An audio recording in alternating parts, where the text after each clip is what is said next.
everyone, Assalamualaikum and hi korang. Welcome to our Sulam project video, Career Canvas. So, first of all, Sulam ni bukan menyulam tu tau. Bila sebut pasal sulam, ramai orang ingat, mesti orang terbayang pasal benang dengan jarum. Tapi bukannya, sulam tu bukan yang ini.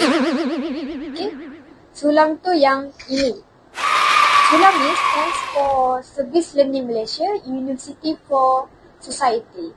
Sulam ni sebenarnya satu inisiatif yang dijalankan oleh KPT, Kementerian Pendidikan Tinggi, dan UiTM ni adalah salah satu universiti yang melaksanakan projek Sulam ni. So, tujuan Sulam ni adalah untuk gabungkan pembelajaran akademik dengan khidmat kepada komuniti.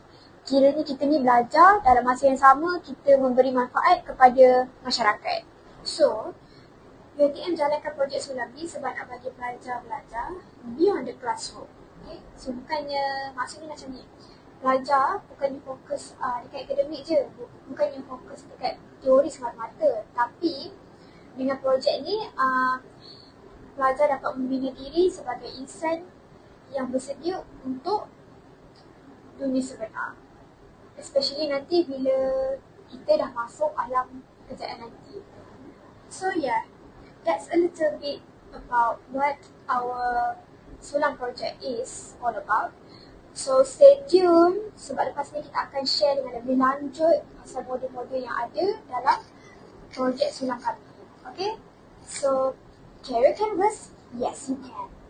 With Career Canvas, yes you can.